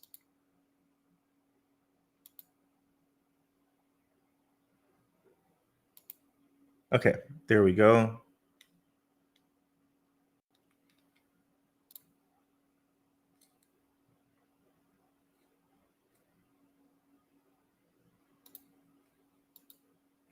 So this is not answering this, but this is showing what I said is what I think is peculiar, a little interesting. So let's listen to David Schwartz himself. Now, I know what a lot of people are thinking, which is like the XRP ledger is why we're here. It's what's important. And that's true. But I just want to point out, in the early days, we celebrated every exchange listing. That is not an XRP ledger thing, right? People who hold tokens on exchanges, they're not using the ledger, but they're using XRP. And I'm hoping that we can see the XRP EVM sidechain announcement. It has a name. I wanted to call it Niobium. I lost. It is called the XRP EVM sidechain. I know that's what everybody was calling it anyway, but that is actually its name. That is a bona fide announcement. I'm not lying. It is actually going to be called the XRP EVM sidechain. I want you to think of that as a true part of the XRP ecosystem. XRP will be its native token, and it will be able to address that long tail of use cases. And if we have asset portability, I think we should think, I hope we can think of it as part of the XRP ecosystem, and that the XRP is not just the XRP ledger. Maybe that's too much to ask. So Axelar is going to provide the bridge for the native token. Anybody who wants to can provide other bridges for other tokens, but you do have to have one bridge for the native token, the gas token. That's going to be provided by Axelar. So look at this. So Axelar is going to be a bridging XRP to Cosmos via EVMOS. Okay. Very, very interesting when it comes to Corium. Corium was supposed to do this. So interesting. Very token, interesting. the gas token. That's going to be provided by Axelar. It's going to use a proof of authority consensus. It'll have a block explorer, and you'll be able to use traditional EVM wallets. It will be a traditional EVM chain. One of the advantages of being able to launch projects on the EVM sidechain is the development cycle is much faster. So it took, 2 years to bring AMMs onto the XRP ledger? Let's say somebody said, hey, I want to do securities derivatives with leverage trading and some other weird thing on it, over collateralization, blah, blah, blah. You could maybe launch that on the XRP ledger in a year. You could launch that on an EVM sidechain in probably 2 months. And it's so he's saying somebody doing tokenized securities or something like that. If someone wanted to do tokenized securities on XRP, it would take them a year or more. But they can do that on Cosmos on the side chain in like 2 months. Okay. And this was also, Cosmos has connections into Ethereum, which is what he's kind of implying with the EVM sidechain. So not only is it going to be Cosmos there, it will also be Ethereum. And if you know Cosmos has all these different connections to so many different chains. That's why XLR is kind of built on them, right? So you can now have dApps to so many different chains by being a part of Cosmos. And this is what XLR is doing for XRP. Does this mean that the Corium thing is dead? I can't tell you. But I do find it interesting that they built this other solution when they had one already. Okay. So let me just go back and let him say it again. Tokens, but you do have to have one bridge for the native token, the gas token. That's going to be provided by Axelar. It's going to use a proof of authority consensus. It'll have a block explorer, and you'll be able to use traditional EVM wallets. It will be a traditional EVM chain. One of the advantages of being able to launch projects on the EVM sidechain is the development cycle is much faster. So it took, what, 2 years to bring AMMs onto the XRP ledger? Let's say somebody said, hey, I want to do securities derivatives with leverage trading and some other weird thing on it, over collateralization, blah, blah, blah. You could maybe launch that on the XRP ledger in a year. You could launch that on an EVM sidechain in probably 2 months, and it's much easier to find developers. So we have to be realistic. For that long tail of projects, if we don't have a place inside our ecosystem for those projects to go, they're going to go elsewhere. And so we should be inclusive. So awesome. I mean, I think that bodes very well for XLR. I think that bodes very well for EVMOS.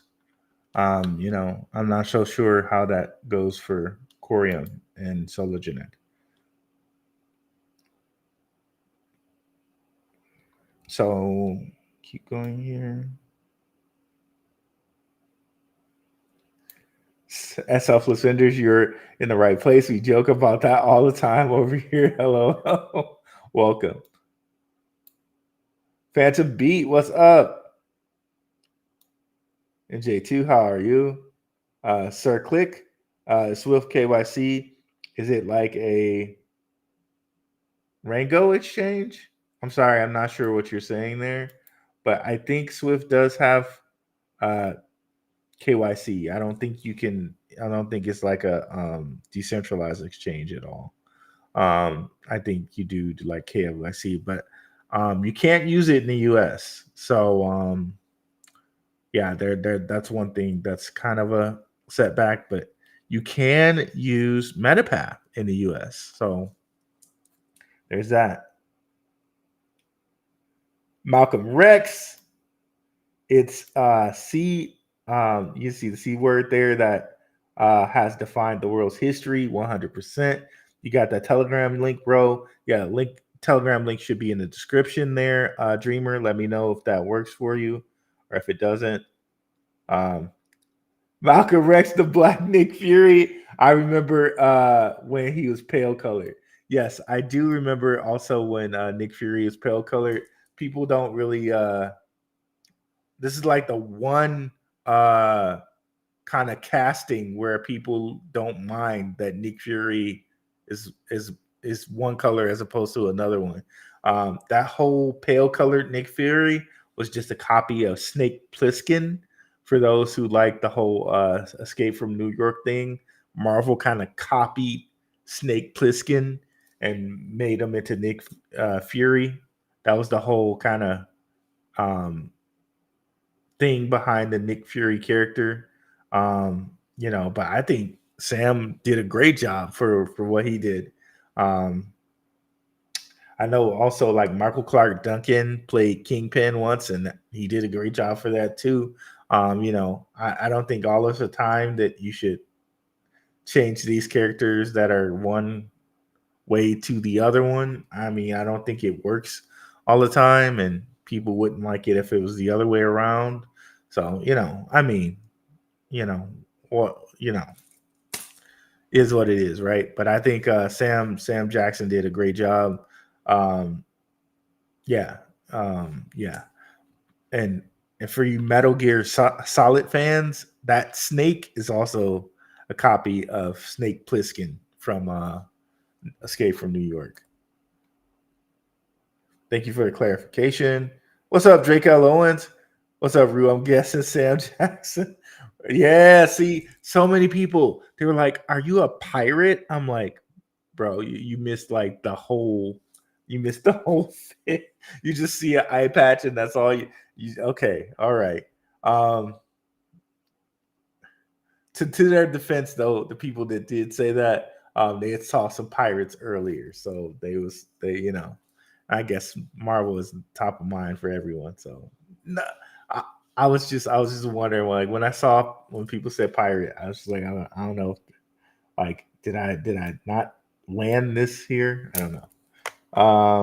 Been stacking that Swift. Yeah, gotta be Nick Fury. Okay, so it did land for you guys. Are you still thinking about the end of first quarter for reducing your portfolio? I am kind of thinking that, but then I see so many things, right, about a super cycle. But I am thinking the end of first quarter about reducing it, and I'll pay attention to like the chart, and you know what I mean. I'll pay attention to different chart things. This is not financial advice at all, guys, but there are certain indicators that you can look at as far as like RSI is concerned. You can see when RSI is like really high up here, like that might be the time that you want to, and this is on a week chart, consider to like, you know, this is just regular RSI. This is stochastic RSI. So when it's really kind of high on a regular RSI, you might want to, you know, do something about it. Start like, you know, de-risking. But you know, you definitely want to look at a certain time frames. I like the day and I like the week because generally I'm not kind of day trading. I'm doing like, you know, kind of long-term hodls, but these things work all the way down to like the hour if you want to like use these tools for that. But you know, since I'm not doing day trading, you know, I have a day job. I can't like watch the chart like every day, but you can see here on the hour chart how it went from you know, oversold. So once it's oversold, it's time to buy, to overbought. And you know, you can kind of see these indicators on the chart, right? Even down to the hour level. So people, one of the big old advantages of crypto is, you know, no matter what sum of money you can trade is 24/7. In the stock market, you must have over 25K to do unlimited day trading. If you have anything under 25K in your account, you're limited to 3 day trades a week, I believe it is. So that's one advantage we have in cryptocurrency that people do not have in the stock market. So if you wanted to, you know, do certain things like that, but you know, the indicators that I really like are RSI and the 8 EMA. So the EMAs, I like the 13, which is that light blue, the 25, which is the dark blue, and the 200, which is the red. So those become more clear if you put them on the day chart. And I have charting videos. You guys can watch that. I won't get too much in the weeds into charting.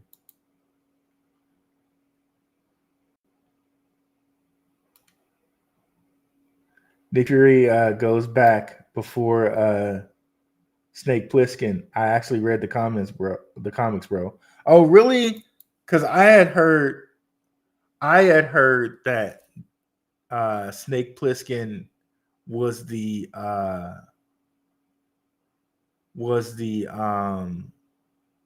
had heard he was the inspiration for Nick Fury. That's what I heard, because the first Escape from New York movie was like in the 70s or something like that. So I don't know. I don't know, bro. Maybe they got maybe it was the other way around. But yeah, maybe it was the other way around. I don't know, bro. But yeah. Real question, Joseph Cotton. When the heck will SWIFT see a Binance listing? Well, I know that these guys. That's a good question. I don't know. I know it can go on Binance. It has a Binance contract. Let's go to. Do they show the contracts on here? I can't remember if they do or not.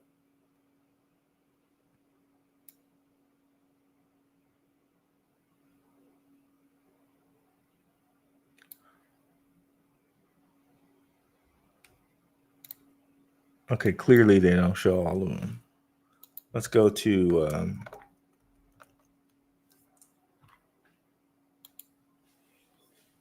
CoinGecko.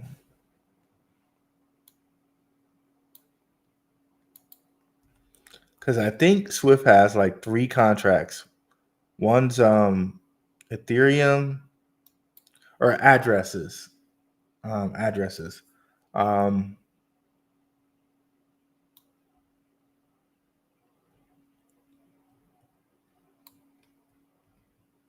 So one's Ethereum. Okay, Ethereum and Binance. I thought they had a third one too.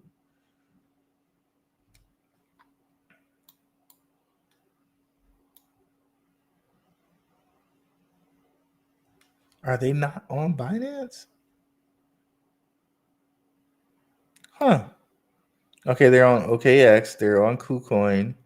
They're on Coinbase. They're on PancakeSwap. Huh. Not on Binance.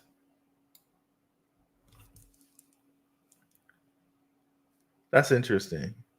And they're on Huobi, it looks like. Interesting. Okay. And then let's go to CoinMarketCap because there's some other contract that they have.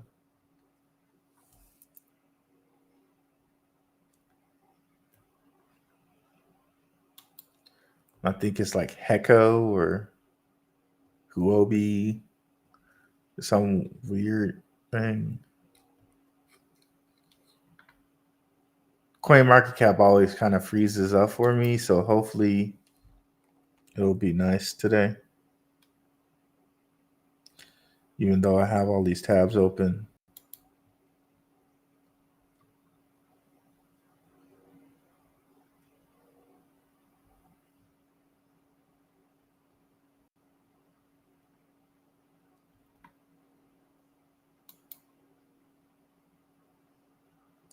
Okay, Hecko, yeah, see? So they do have another contract besides the 2 we were just talking about.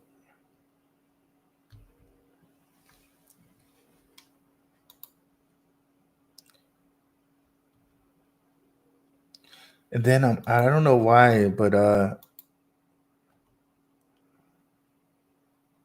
I thought CryptoRank.com used to show the people that the funders and backers of Swift, but maybe they don't show it anymore. Could have sworn they did.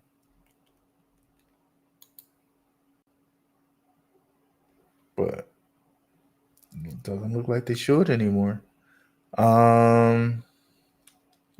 Interesting. I could be misremembering. And they just show funds and backers for Thundercore. But I thought they showed funds and backers for Swift too, but now I don't see it. Interesting. Pantera Capital, remember we were talking about them in Jed McCaleb, Dragonfly Capital. One of the things that's interesting about this is they do not mention Draper Dragons as one of the funds and backers of Thundercore. 50 million raised, even though if you go to their website,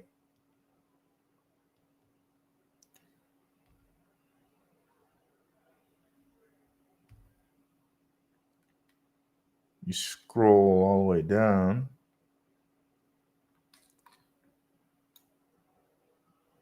our partners,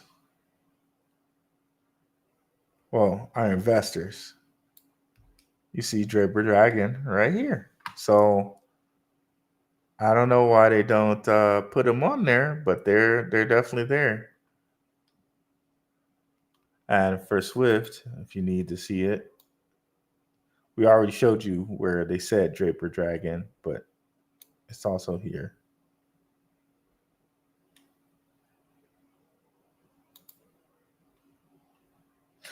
Yep.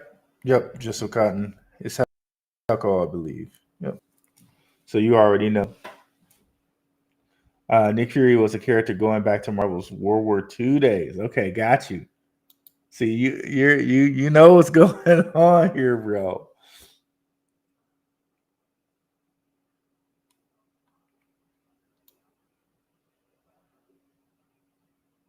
Okay, there we go.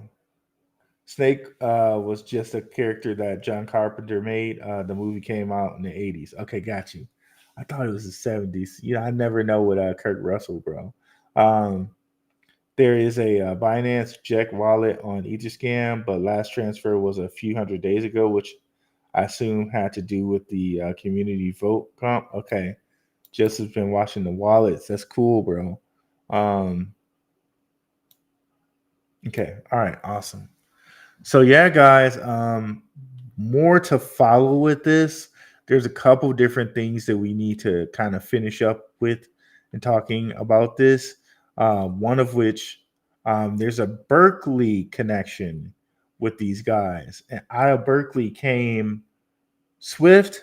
Out of Berkeley came Thundercore. Out of Berkeley came Oasis Labs, and I'm sure even more stuff came out of Berkeley, right? I know G, if you end up watching this, leave a comment, bro. I know a whole bunch of things came out of Berkeley Labs and came out of Draper University, but there's a follow-up needed there. There's also a follow-up needed with the Rockefellers. Like, we didn't go thoroughly into the Rockefellers and cleaning up everything we need to clean up with the Rockefellers and connecting them to everything. And also there's finishing up with the Saudi Arabian prince. There's some information that we have to connect there as well. So definitely be on the lookout. We're going to continue talking about Swift here, and we definitely got some more to say, connect there. So thank you guys so much. We're going to try to continue to have consistent shows on Sunday nights and Tuesday nights. Thank you guys all for coming over and watching. 211 on X, all-time high there. Yeah, thank you guys so much for watching. Definitely like and subscribe and leave a comment. What are some stuff you would like to know about Swift? 2222, gotta love that. What are some things you'd like to know about Swift? What are some shows you would like to see on Swift? What are some shows you'd like to see on LCX or other things? Yeah, definitely like and leave a comment and subscribe. Thanks so much for coming out.